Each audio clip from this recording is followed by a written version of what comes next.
In the 3rd year of my marriage to Serena, I caught her having an affair. She didn't even flinch when I walked in. Straddling some man's lap, her face still flushed. She glanced over her shoulder and said, almost lazily, no matter how good. The food is, eat it too much, and you'll get sick of it. Try something new, maybe you'll like it better. I didn't argue. She slipped off my wedding ring and set the divorce papers on the table. Later. After she'd had her fun, she came looking. For me only to see that I wasn't alone anymore. The man who had once cherished her now had someone new by his side. That's when Serena lost it. She marched up to the girl and snapped, "Get lost!" I just laughed. "Didn't you tell me to try something new, Serena? You're not fresh anymore. Just looking at you makes me sick." The lights in the VIP box flashed with pulsing color. Cigarette smoke hung heavy in the air, mixed with the sharp temps of alcohol. I could feel the heat rising, not from the room, but from the burn in my chest. Across the room, Serena was curled up in another man's arms again. Someone whispered, "Isn't that President Xavier? Can't believe he showed up here." "Rowan knows he's still obsessed with Sister Ran," someone else said. "Even if she has a new guy." Their sarcasm cut sharper than any slap. Serena saw me. She paused briefly, but the expression on her face didn't change. It was blank. Unbothered. Like I was just another face in the crowd. I clenched my jaw and forced myself forward. "Serena, come home with me tomorrow." She frowned and waved me. "Off. Xavier, you shouldn't have come." The bitterness rose again in my throat. I dug my nails into my palm to stop my hands from shaking. "It's the family banquet. You should be there." Serena didn't even blink. Instead, she hooked her finger under the guy's chin and gave him a kiss right in front of me. I froze. The room quieted. I could feel eyes crawling over me like insects. She gave me a half-hearted glance and smirked. Her lipstick was smudged. Her legs stretched out from under her dress as she said again, "Even the best food gets boring if you eat it too much. Maybe. Try something new. Could be more your taste." Every word was like a slap. The pain from my clenched fist and the ring digging into my skin was nothing compared to what was happening inside. "Do you really have to be like this?" I asked quietly. Serena said nothing. Just looked away. Someone laughed and shoved a drink into my hand. "Come on, join the fun. It's just a banquet. The Serena family won't miss you for one night." I stared. At her, this woman I once loved, and she stared back with nothing in her eyes. Nothing. I downed the drink in one gulp and threw the glass down. It shattered. So had we. Her smile faltered. "God, Xavier, you're too old to be playing jealous ex." Looked at the boy beside her, young, soft-featured, the type she'd never even looked at before. Just another pretty face. I laughed soft and broken. I took off my ring and let it fall into her wine glass. It hit with a soft clink, and the wine splashed. "As you wish," I said. "Have fun." And then I turned and left. Behind me, Serena exploded, smashing the glass, the bottles, everything on the table. The sound chased me out the door. Outside, the sky lit up with fireworks. Couples gathered around, taking pictures and laughing. Some asked me to take one for them. A little girl walked up to me, her phone held out. "Could you take a picture for us?" she asked. I recognized her face, familiar, but I didn't think much of it until her phone screen lit up, her smile dropped. "Oh, never mind. Sorry, Mr. Xavier." She snatched the phone back and ran, disappearing into the crowd. Around me, people whispered, "Serena really went all out for that young actor. 3,000 fireworks, all for him, but isn't she married? Even the best dish gets old after 10 years. I stared up at the fireworks, bright, colorful, beautiful, but they weren't for me. I drove home fast, my mind blank. The wedding house Serena and I once decorated together felt cold now. Empty wedding photos, handmade clay dolls, trinkets from a life I thought we'd built together. I sat down with one of the dolls in my hand. A tear fell onto it. I stayed there all night. By morning, sunlight poured into the room like nothing had changed. I left the divorce papers on the table, placed them where she couldn't miss them. When I reached the base of the mountain, I looked back at the villa we once called our love nest. She had said, "I don't like being disturbed. Let's live somewhere quiet." The house was still there, the woman too, but her heart long gone. I turned away and drove to another seaside villa. When I pulled into the driveway, I saw a familiar figure. She jumped slightly when I honked. Then her eyes lit up. "Mr. Xavier, everything's ready," she said, rushing forward with shopping bags in hand. I rolled down the window. My heart sank. Those bags. The gifts I had once picked out for. Serena, each one chosen carefully. "Thanks for preparing everything." "You can keep them," I said, stepping out and heading toward the house. "Are you getting a divorce?" Her question stopped me. I turned slightly. She stepped closer, her voice quieter this time. "Xavier, are you getting a divorce? Are we getting a divorce?" I asked myself if nothing unexpected happened. The answer was yes. But in that moment, I didn't say it out loud. I didn't want to talk to anyone. Not now. As I turned to step back inside, the door opened behind me. Suddenly, 2 arms wrapped around my waist. Double quotes. Xavier. ... A soft voice said, "Behind me, I'm Ophelia, the poor student you helped. 8 years ago." I froze. Her words reached deep into a part of me I'd long forgotten. I looked down at her hands, delicate, trembling, and for some reason, I couldn't turn her away. It was like some unseen force led me to open the door and let her in. Ophelia stepped inside, clearly nervous. Her whole body radiated unease. Not like earlier when she'd confidently hugged me. I found myself saying, "You didn't seem this nervous a minute ago." That surprised both of us. I started to explain, but she reached for her phone instead, placed it on the table, and turned on the screen. The wallpaper on it. I recognized it immediately. It was the same one I'd seen that night, a younger version of me. The same image. "You saw it clearly that night, didn't you?" she said quietly. "This wallpaper. It's you." From 8 years ago, the memory hit like a wave. Dusty, buried emotions surfaced. Then, without warning, Ophelia leaned in and kissed me. Her kiss was shy, uncertain, but her eyes held nothing but sincerity and fire. For a moment, my heart so used to being numb ignited, and then slowly settled again. "Ophelia, do you know what you're doing?" The room was silent, except for her soft breath. She was on my lap now, trembling. Her eyes shimmered with tears. "Nobody can resist a god when he comes down from the sky," she whispered. "I fell for you the moment you helped me." I reached up, instinctively brushing a strand of hair from her cheek, but stopped myself and pulled away. I gently pushed her down onto the sofa and stood up, trying to steady myself. She curled up on the couch, hugging her arms, her head bowed as she sobbed quietly. Watching her like that stirred something in me, something old and familiar. I saw a reflection of myself, in her sadness. The me who once cried in silence, holding a broken heart in the dark. That night, Ophelia stayed in the villa. When I woke up the next morning, the sofa was neatly tidied. A warm smell drifted in from the kitchen. I sat up, disoriented. Finally, "Awake," she called out. I made seafood porridge and a few side dishes. She walked out wearing one of my shirts, her long legs bare, a soft smile on her face. I rubbed my temples. She pushed me into a seat and handed me a spoon. "Try it. I promise it tastes good." The porridge was light, simple, not my usual fare, but comforting in a way I hadn't expected. As I ate, she sat across from me, beaming with pride. After clearing the dishes, she slid closer, resting her head against my chest like she had the night before. Her hair tickled my chin. "Xavier ... she murmured. "Don't send me away, okay?"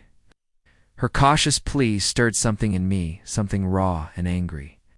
I held her wrist gently and asked, "What makes me different from Serena?" She blinked, thinking. For a moment, then answered softly, "You're a man. She's a woman." I stared at her, then chuckled unexpectedly. "So she can do whatever she wants, but I can't." Ophelia was still innocent. I could see it in her eyes. And if I was going to cross this line with her, I couldn't let her be hurt. The thought hit me harder than I expected. And when she leaned in again, her cheeks flushed and her forehead still red from my earlier flick.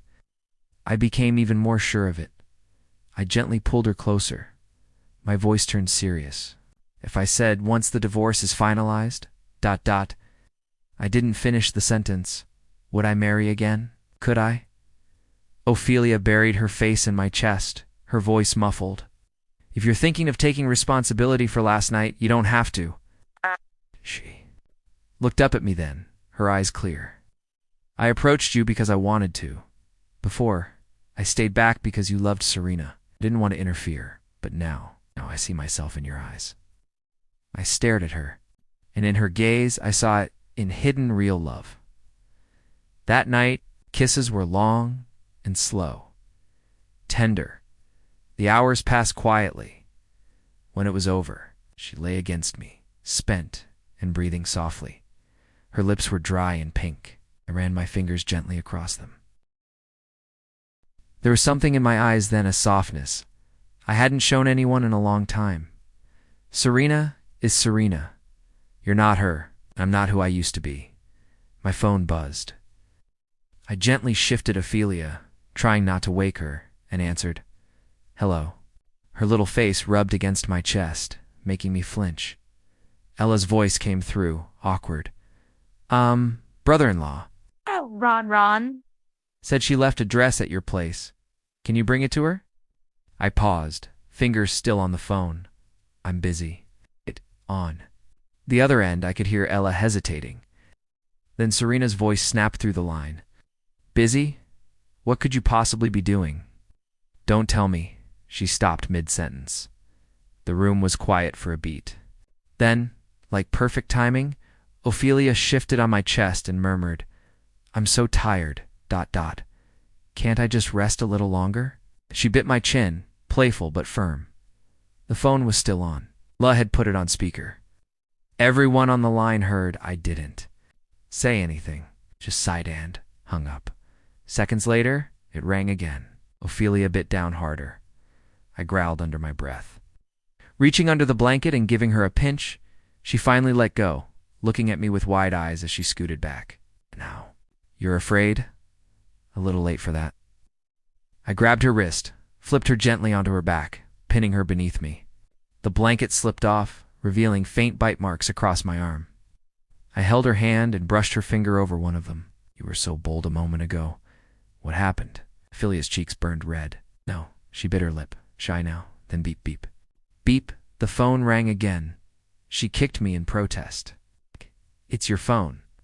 The blanket had fallen to the floor. There was nothing hiding us now. Finally, after a short struggle and a lot of breathless laughter, managed to make her hang it up. After hanging up the phone, Ophelia's screen blinked off, and her phone died. I had no idea what was happening. Back in the box with Serena, she must have been furious. She'd made several calls, only for the mechanical voice to answer each time. The number you have dialed is powered off. Please try again later. It was a response I'd heard many times before, a response that only one person ever used to give her. Serena's face darkened with frustration, and without warning, she threw her phone against the wall. It shattered. Instantly, the screen flickering for a moment before going completely black, silence fell over the room. Always the peacemaker tried to calm her down. Ran, don't be angry. Xavier couldn't possibly be with someone else. He's always had eyes for you. Chorus of agreement followed. Everyone knows Xavier only cares about Sister Ran. He's probably just throwing a tantrum. He must be trying to get you back. But Serena wasn't buying it. She sneered, a bitter laugh escaping her lips. Even if he didn't show up to the family banquet, there's no way he'd be with someone else. We've been together for over 10 years, 3 years of marriage. He wouldn't just walk away. Her voice wavered slightly as she held the ring I had dropped. The glint of it in her hand seemed almost mocking. He even took off his ring, she said, almost to herself. Could this be real? The tension in the room thickened. Everyone seemed unsure. They could see the cracks in Serena's confidence.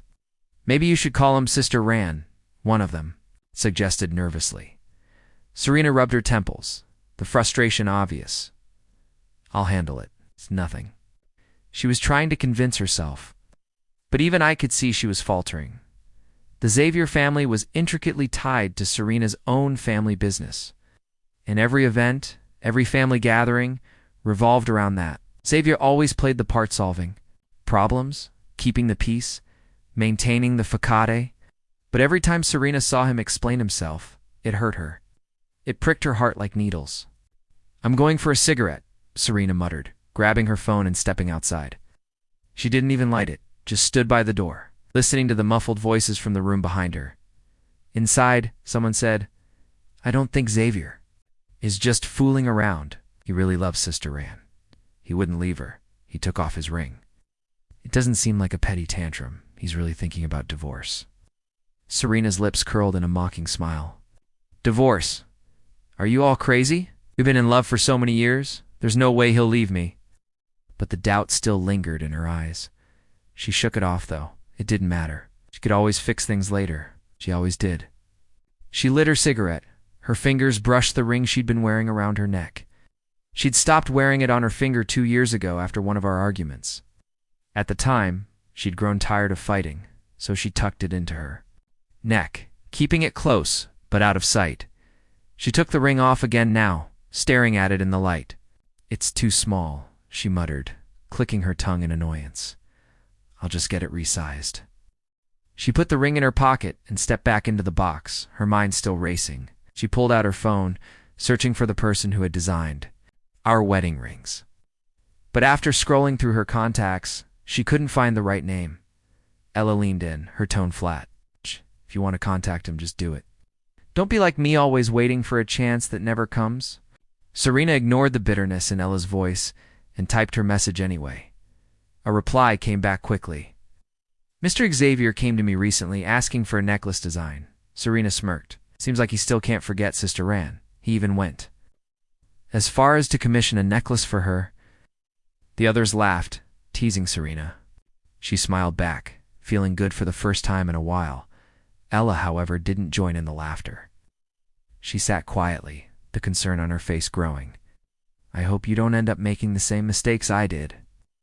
Serena paused in her typing, her fingers still on the keys. But then, without much thought, she shrugged it off. "Xavier isn't Caspian. He won't abandon me." The conversation shifted as Serena finalized her design ideas with the ringmaster. She shut her phone off, took a sip of wine, and smiled again. "Once the new ring is ready, I'll stop going out for these distractions. Xavier's actually become a little more interesting. I can't let him get sad. Not anymore." Meanwhile, I was no longer concerned with Serena. It was time to move on. And I had to focus on what mattered, starting with Ophelia. That evening, I took her home to meet my parents. As I put my arm around Ophelia's shoulders, I looked calmly at them. To my surprise, my mother didn't show any signs of disapproval. Instead, she studied Ophelia for a moment before speaking softly. "Do you know how much trouble this will cause? For both the Xavier and the Serena family?" My father sighed, disappointment in his voice, and leaned back into the sofa. Ophelia, sensing the tension, tugged at my arm and stepped forward. "The business can be rebuilt if we lose it. But Xavier's been unhappy for a long time." Her words hit harder than she realized. My mother's eyes welled up, tears starting to form. I pulled Ophelia closer, placing her beside my mother. "My fault she's been wronged. I'll take responsibility for everything." After that, I gathered the paperwork and followed my father to his study. The moment the door closed, he raised his cane, walking toward me. I met his gaze directly. "I'm in charge of the Xavier family now. I won't let it fall apart under my watch." He paused, his stick still raised, and finally patted me on the shoulder. "I'm proud of you, son." The words carried weight more than I'd ever expected from him. Everyone's teasing brought a faint smile back to Serena's lips. She basked in their attention, momentarily reassured. But Ella, sitting quietly, off to the side, didn't join in. Her voice was soft but steady. "I hope you don't follow in my footsteps, Serena." Serena's fingers paused over her screen. She looked up briefly, then gave a dismissive smile. "Xavier isn't Caspian. He won't abandon me." Went back to discussing her ring design, ignoring Ella's warning. After finalizing the details, she put down her phone and took a sip of wine. Once the ring is ready, she murmured, half to herself, I won't mess around anymore. Xavier's actually become a little more interesting. I can't let him stay upset. But I wasn't thinking about Serena anymore. There had always been layers of business between the Serena and Xavier families, shared ventures, mutual interests. It had once made sense. Now, everything had changed. Before taking Ophelia home, was prepared for what was coming. I walked her in and introduced her without hesitation. Mom, Dad, this is Ophelia. The one I told you about a few days ago. I had my arm around her shoulder. I could feel her tense up, but she stood tall. Surprisingly, my mother didn't react with anger or suspicion. Instead, she looked at Ophelia, carefully, then at me. Do you understand how much trouble this will cause? Not just for us, but for the Serena family, too. My father sighed and leaned back heavily on the sofa, disappointment etched into his expression. Ophelia gently tugged at my sleeve, then stepped forward on her own. If the business is lost, it can be rebuilt, she said quietly. But Xavier hasn't been happy in a long time. Her voice was soft, but sure. It was enough to bring tears to my mother's eyes. I guided her gently toward my mother. She's been wronged because of me. I'll take full responsibility. Then I took the documents and followed my father into his study. As soon as the door closed, he picked up a cane and walked toward me. I met his eyes, calm and steady, the one leading. The Xavier family now, I won't let it fall on my watch.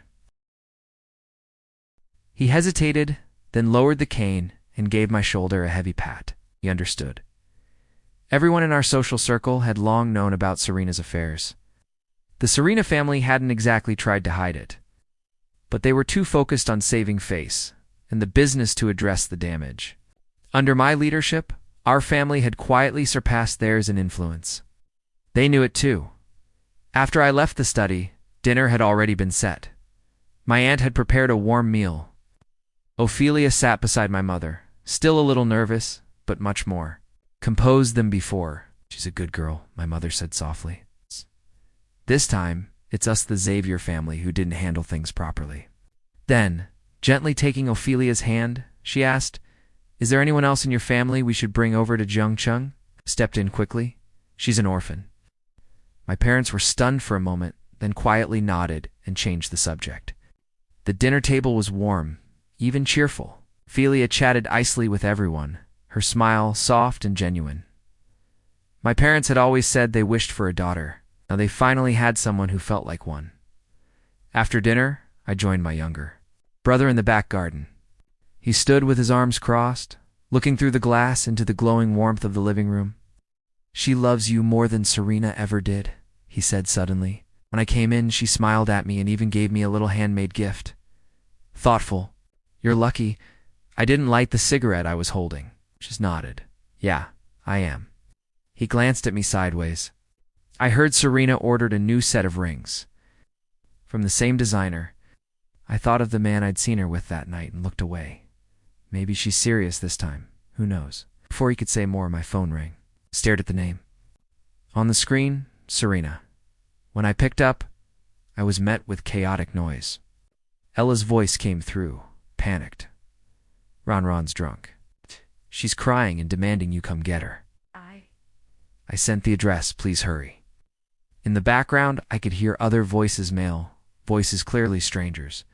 My brother's face tightened. I took a deep breath and replied calmly, There are plenty of people around her. She doesn't need me. Ella's voice rose. She broke things off with them. She wants you to come. I chuckled. That's unfortunate. I didn't wait for more. I messaged the Serena family and told them to handle it. I still had to maintain appearances for the sake of our companies. But personally, I was done. My brother looked uneasy. You sure? What if she's really willing to change this time? I turned toward the house, where Ophelia sat chatting happily with our aunt. Don't say that. If Ophelia hears you, be hurt. The next morning, we stayed home. But the storm outside had already begun. Entertainment headlines exploded. Both families were mentioned by name. The moment I came downstairs with Ophelia, I saw that the living room had filled with unexpected guests. I instinctively held Ophelia's hand tighter. Serena's mother stood up as soon as she saw me, her expression anxious. Xavier, those photos online are fake. We've already contacted people to take them down. Maybe they acted fast because of the warning I gave them yesterday. My parents sat calmly, but Serena's father looked furious when his eyes landed on Ophelia? Xavier? He said coldly. Don't you think you owe us an explanation? Serena's mother chimed in, scanning the room, likely trying to assess the situation. I gently pinched Ophelia's cheek and guided her toward my parents. Explanation for what? I asked. You barged into my house first thing in the morning. Shouldn't you at least tell me what happened? They hesitated. Butler handed me a phone. Showing me the news article, Serena family's heiress spends lavishly for love. Master's custom design for new flame. Underneath the dramatic headline were dozens of high-race photos. Serena, under party lights, hugging a young man and crying in his arms. The lighting was dramatic, almost romantic. Angles made them look like a perfect couple. I snorted and tossed the phone down.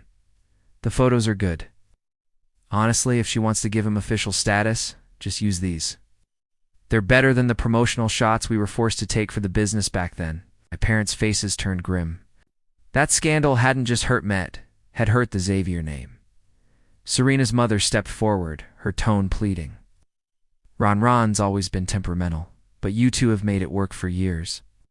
Why throw it away now? She suddenly grabbed my wrist hard. Her grip made me recoil. I yanked my arm back, my voice flat. You really don't know why we lasted this long? Who do you think kept this marriage going? Serena's father looked away, visibly shaken. Ron went too far. If you send that girl away, we'll make sure Serena never contacts him again. This won't happen again, we'll make sure of it. Serena's mother nodded beside him, hopeful. Willing to trade one woman for another like it was business. I let out a cold laugh. You really are a family, aren't you? Serena's father stiffened. That's supposed to mean. I stared directly at him. Serena is your daughter. You know exactly how she's been living these past 2 years. You've heard what people in the industry have said about Mia, about our family, and you think I should keep chasing her around, begging for scraps of dignity? I stood, no longer polite, no longer quiet. I've had enough. There was a loud commotion at the door, drawing everyone's attention. Serena stood there pale, disheveled, her eyes glassy. The man from that night was right behind her. When her eyes flicked toward me, there was a flash of resentment. I looked away without saying a word. It didn't matter anymore. I straightened my back. From this moment on, I said coldly, I'm ending the cooperation and marriage alliance between the Serena and Xavier families. It's over. Serena suddenly bolted toward me. I don't agree, she cried. You can't just do this. I took a step back, irritated, trying to put space between us. It's not your call anymore. She froze, her face stunned. I don't agree. To the divorce, she said again, her voice shaky. I made a mistake. Yes. But I've already ended things with them. I just had too much to drink last night. That's all. She looked desperately toward the others. Ella can confirm it. If you don't believe me, ask them. She stepped closer. Reaching for my hand, but I had already moved away and stood beside my parents. At that moment, the man behind her stepped forward, holding a small box in his hand. Mr. Xavier, he said awkwardly, last night Ron was drunk. I was just helping her back to the hotel. The photos were unfortunate. He placed the gift box on the table with a stiff expression. These are the things she bought for you. Everyone's eyes turned to the box, especially noticing the signature mark etched into it. It was clearly a custom piece from the master jeweler. Strange thought flickered through my mind, something I couldn't quite grasp. Serena hesitated for a second, then opened the box. Inside were 2 beautifully crafted wedding rings. I ordered these after our last argument, she explained softly. The master told me you'd also come by to customize a necklace. I figured ... maybe you were trying to make me happy, so I wanted to do something for you, too. She picked up the rings and held them out toward me. I stared at them, and shook my head. Undeterred, Serena quickly slipped the smaller ring onto her own finger. As she reached out with the other, trying to give me the matching ring, the man beside her suddenly moved. Without hesitation, he slid the ring onto his own finger. "I know how this looks, but the ring fits me perfectly," he said with an awkward grin. "So if you still don't believe we're close, look, this proves it." The room fell silent. Serena's parents looked horrified. Her father's face darkened. Her mother covered her mouth in disbelief. Serena's face went white. She lunged toward the man, trying to pull the ring off, but it wouldn't budge. She ended up scratching his hand in the struggle. The man winced. "Ouch, Ranron, you're being rough. I guess the gift was for me after all. No wonder you kept begging me not to leave last night." The mood in the room completely soured. My mother, furious, marched forward and slapped Serena across the face. "Take your lover and get out," she snapped. "The Xavier family doesn't need a daughter-in-law like you." She was so angry her chest heaved with every breath. Ophelia quickly stepped forward and held my mother's arm to steady her. As she raised her hand, her collar shifted slightly, revealing the delicate necklace I had given her. Serena stared at it. Her eyes widened in shock. The master's words echoed in her mind. Mr. Xavier also had a necklace custom-made. He seemed very happy. It must be for someone important. At the time, she had thought it was meant for her. She'd even smiled when she heard it. But now, the truth was staring her in the face. That necklace was on someone else. Tears streamed down Serena's cheeks. She rushed forward and grabbed Ophelia's arm in a rage. "You shameless homewrecker," she screamed. "You seduced Xavier. That necklace is mine. Take it off. Give it back." I jumped in instinctively and shoved Serena away. She fell to the ground. Hard. Ophelia was shaking, her arm red and scratched where Serena had dug her nails into her. My father's face was ashen with rage. "Enough," he roared. "All of you get out. There's no need for our families to maintain this so-called century-old friendship anymore." The butler quickly stepped in to support him, and the bodyguards moved in, escorting the Serena family out. Even as they were forced toward the door, Serena's parents looked back, still trying to salvage something. "Xavier," she was just confused. "That ring, she designed it for you?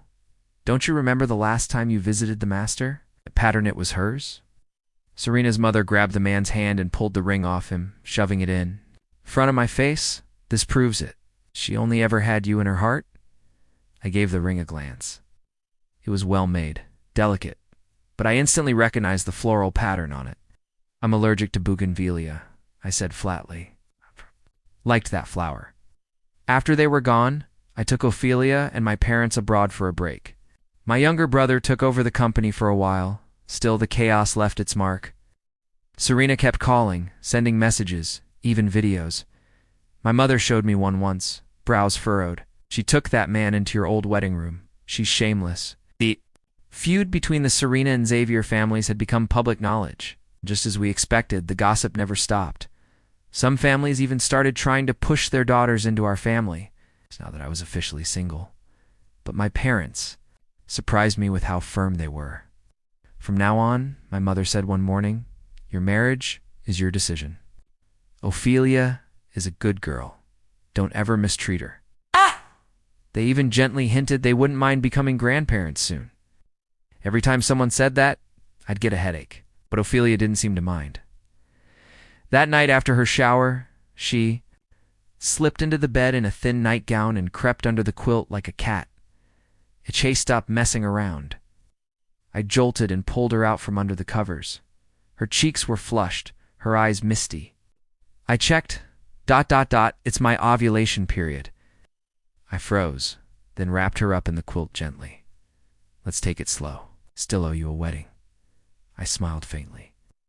"I told you I won't let you be wronged again." We talked for a long time that night. After that, Ophelia stopped pressing about having a child. Things felt calm finally until Serena somehow found our new address. She showed up unannounced one morning. My parents were out walking with Ophelia. I was alone, half asleep on a lounge chair in the courtyard when I felt someone fall into my arms. The scent hit me first, familiar, cold. I woke up instantly, Serena.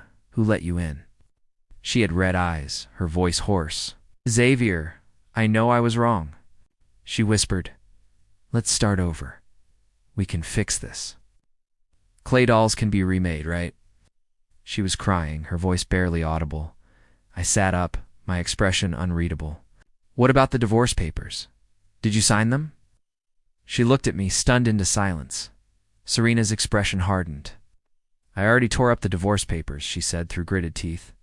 I've sent all those men out of Zhangcheng that ring.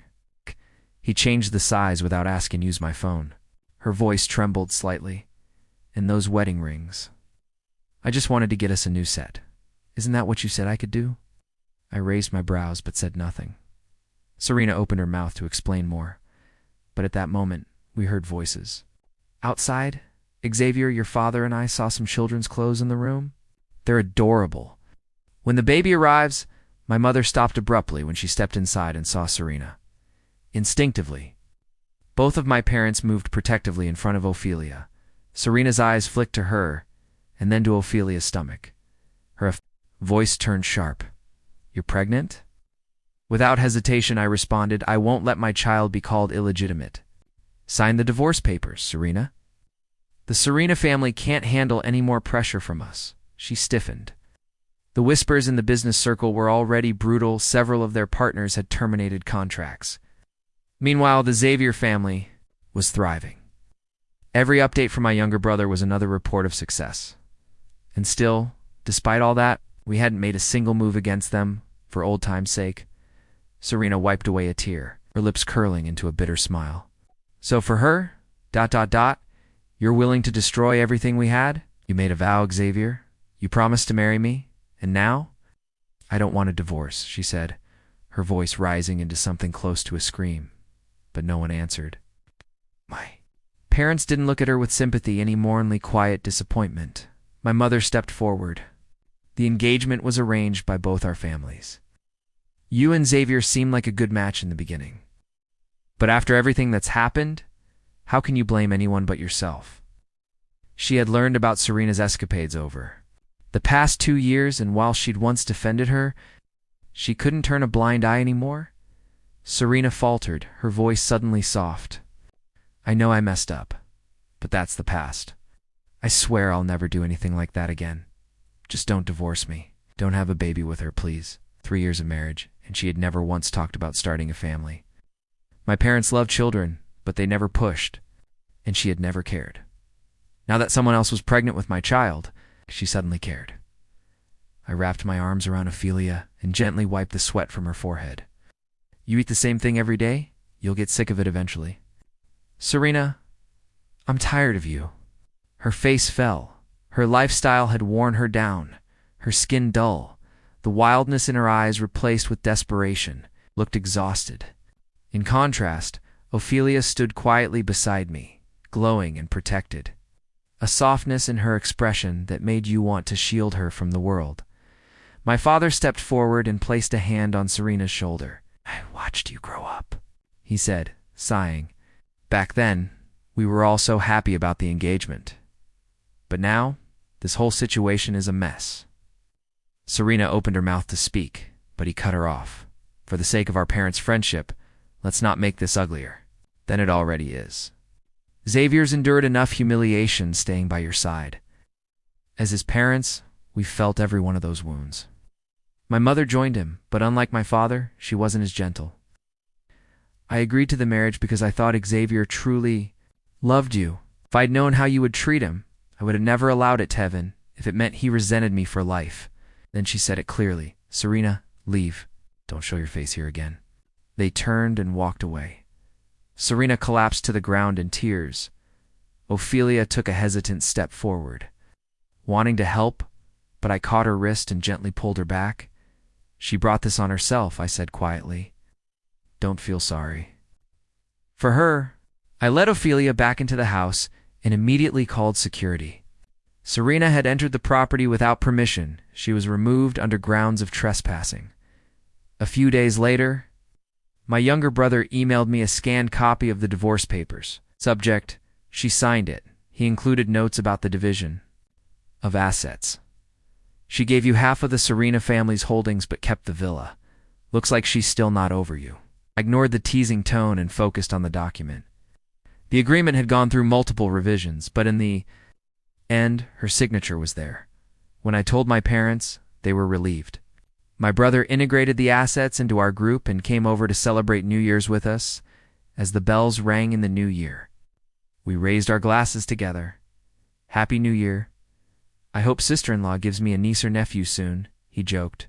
Talk of the wedding naturally came up again. Ophelia and I exchanged a look and smiled. But the moment she took a sip of wine, she suddenly turned pale and rushed to the bathroom, alarmed. We all followed her. I crouched beside her, worried.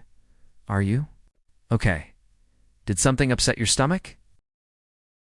She looked up, eyes red, then bent over and vomited again. My mother grabbed my arm, her eyes wide with joy. No, this is wonderful news. Need to fly back home and start planning venue, gifts, baby clothes, wedding dress. She kept going, rattling off plans and to-do lists. My father and brother both laughed. I looked down at Ophelia's flat stomach, still in awe. A month later, I kept my promise. We held the grandest wedding we could. My parents insisted that everything from the ring to the dress be perfect. They felt Ophelia deserved better than what we'd originally given her. Master jeweler had to redesign the ring several times. In the end, Ophelia chose the final version herself. My mother personally oversaw the making of the dress. My father handled the venue. My younger brother and I worked on the decor during the ring exchange. Ophelia's eyes shimmered with tears. I never thought the dream I had 8 years ago would actually come true. I kissed the corners of her eyes and whispered back, "Thank you for letting me believe in love again." Later, while Ophelia changed into her second dress, I stepped aside and spotted Ella in the crowd. She handed me a gift box. "A divorce congratulations gift," she said with a soft smile. "I wish you a lifetime of happiness." I accepted it. With a grateful nod, "Thank you. Come in and stay for a drink. Felia will be back soon." Ella shook her head. "No thanks," she said. "This moment belongs to the two of you." She gave me one last smile before turning to leave. "I heard she's pregnant. ... Ella's voice was calm, but her smile was strained. Her eyes kept drifting toward the black car parked outside. I didn't follow her gaze. Instead, I kept looking up at the second floor where Ophelia was getting ready. Ella let out a faint sigh. I warned Ran back then. "I didn't think you two would end up walking the same path, Caspian," and I did. Her words made me pause. My eyes unconsciously shifted toward the man standing across the venue, Caspian. He was crouched down, gently wiping cake cream from the corner of his fiancée's mouth. For a man known for his cold decisiveness, the gesture was unexpectedly tender. "They're getting married soon too," Ella said, her voice soft and almost wistful. Caspian pulled every string he could to make his family accept her. Looked away quickly, blinking back the tears. Yes. Once Caspian sets his mind to something, no one can stop him. It's not even me. Even after all those years as his lover, she smiled faintly, trying to hold her composure. "Well, my job here is done. I should go. I sincerely wish you a lifetime of happiness." She turned and walked off before I could say anything. Her steps were fast, slightly unsteady-like. She couldn't leave the venue fast enough. As Caspian approached with his fiancée, Ella had just reached the exit. From where he stood, he could clearly see her silhouette at the doorway, but he didn't stop her, simply smiled and handed me a red envelope. Our wedding banquet. 8th of next month. I nodded and took it. We waited together for Ophelia to come down, his fiancée quietly standing by his side. I didn't notice the black car outside. I didn't see the window slowly roll down. Didn't see Serena's tear-streaked face watching from within. If I had known it would come to this, would I have done anything differently back then? In the car, Serena sat in silence. "I told you, didn't I?" Ella's voice was low. "That man wasn't good for you. The Xavier family would never get married just because of a pregnancy. Xavier isn't that kind of man," Serena said. "Nothing." Her eyes were fixed on the man in the white suit standing proudly in the center of the wedding scene, the man she used to love. You ended up like me, Ella murmured, losing the one you love most. Outside the window, Serena took one last look at the wedding scene, at the family, the smiles, the quiet love that belonged to someone else now. Then she wiped her tears and whispered, "Let's go." She didn't look back. Hope Ophelia really makes him happy, she said as the car pulled away. And that she never gives me a chance to come back and fight.